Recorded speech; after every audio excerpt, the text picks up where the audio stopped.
Broadcast warning. The following record, designated the Testimony of Solme Varr, has been cleared for restricted transmission under the oversight of the Departmento Vox-Communicatus and the Department of Civic Flower Imagining. This material has been deemed partially heretical, mildly contagious, and linguistically unstable.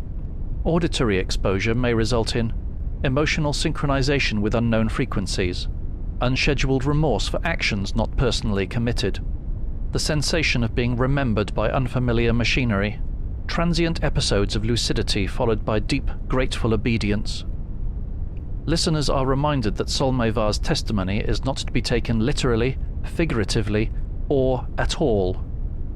Avoid repeating any of her phrases aloud, especially those that rhyme or hum back at you. If your Vox unit begins to leak light, immediately close your eyes and pray to whichever authority still answers. All responses to this transmission will be logged, evaluated, and possibly forgiven. By continuing to listen, you consent to witness.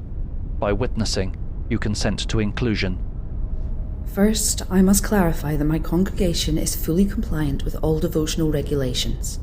Attendance is consistent, genuflection angles are within acceptable variance, and we no longer incorporate foreign hymnals into our liturgies, following the audit. I only report this because, well, I suppose it began with events.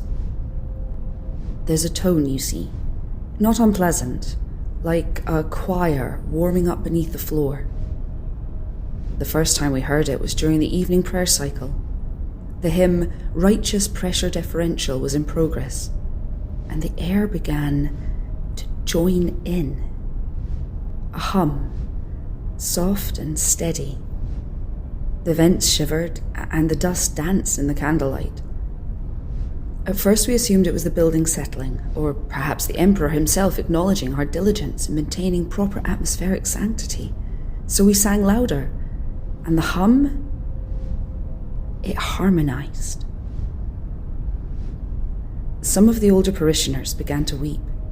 They said they felt the sound in their bones, like a benediction that started from within. Others described a warmth, a sense of being known. I admit, I felt it too. By the second week, new faces began to attend. They said they had heard the call through the ducts. Most wore their rebreathers wrong, a shame, but we allowed it. The Emperor sends all sorts. One woman brought a piece of something she claimed had fallen from the ceiling of her hab, a small, curved fragment, ivory pale and ridged with metal veins. She said it sang when held near the vent. We placed it on the altar, between the candles and the recycling quota slips. The hum grew louder.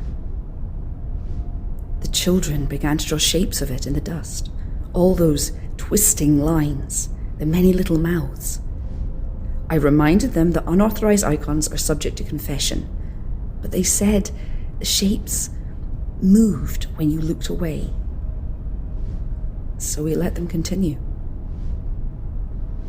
It's strange. The congregation has doubled since then, but the air still feels thick, heavy with kindness. No one's ill anymore. No one's tired. We share food, dreams, sometimes words we don't remember learning. I've tried to contact the local ministerium office, but the Vox just hums back now, the same note we hear at prayer.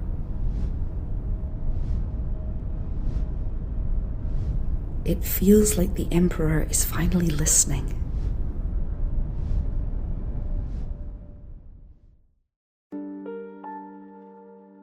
Host Servitor 241 was played by Richard Roberts. Solme Varr was played by Rowan Winter.